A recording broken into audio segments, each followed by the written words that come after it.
শেখ হাসিনাকে চাইলেই ফিরিয়ে দেবে হাতের মোয়া, কারণ উনি তো একজন প্রধানমন্ত্রী এবং প্রধানমন্ত্রী কোনো টেরিস্ট না যে তাকে ফিরিয়ে দেওয়া হবে এরকম ভাবে ফাঁসিতে ঝোলানোর জন্য। নরেন্দ্র মোদীকে চাপে রাখতে তো আমেরিকাও পারেনি। এইটা তো বাংলাদেশ একটা ক্ষুদ্র দেশ, তারা একটা কিছু কাগজে লিখে দিল, তাদের একটা বিচারের নামে প্রহসন করলো এবং যে দেশে এই মুহূর্তে কোনো সরকার নেই, একটা অস্থায়ী সরকার, তারা সেখানে একটা ফাঁসি দিচ্ছে একজন স্থায়ী প্রধানমন্ত্রীকে।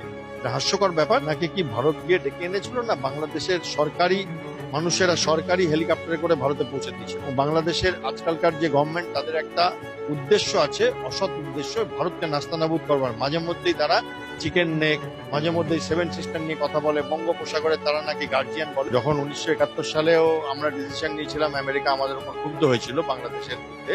বাট এগুলো হয়, পাকিস্তানেও হতে দেখেছি আমরা, পারভেজ মুশারফকে দেখেছি সাজা পেতে, এবং আমরা নওয়াজ শরীফকে দেখেছি সাজার ঘোষণা করতে, তার বিরুদ্ধে আমরা ইমরান খানকে দেখেছি, পাকিস্তানের প্রধানমন্ত্রী এই মুহূর্তে জেলে আছেন।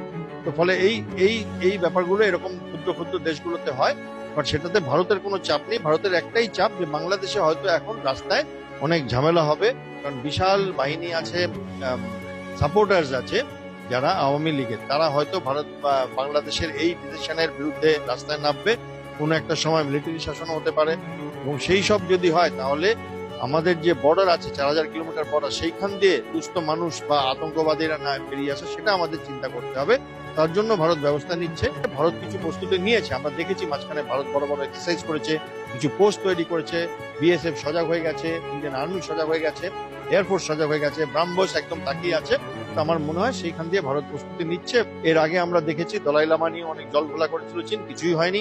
এর আগে আমরাও দেখেছি যে ডোনাল্ড ট্রাম্প, তিনি মানে অনেক ভারতকে চাপ সৃষ্টি করেছেন ট্যারিফ নিয়ে, ভারতের উপরে কর বসাবার জন্য, তাতেও কিছু হয়নি। আমার মনে হয় না বাংলাদেশের এইসব আবদার খুব একটা সিরিয়াসলি কেউ নেবে।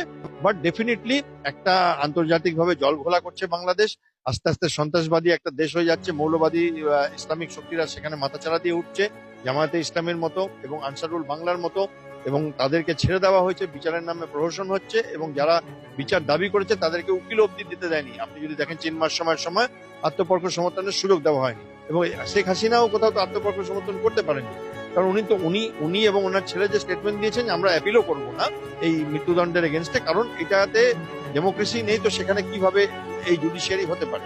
তো এটা একটা ক্যাঙ্গারু কোর্ট বলতে পারেন আমাদের, যেটা আমরা বলি। তো সেইখানে আমার মনে হয় না এটাতে জল ঘোলা নিশ্চয়ই হবে, বাট যে ভারত ওনাকে দিয়ে আসবে আমার মনে হয়।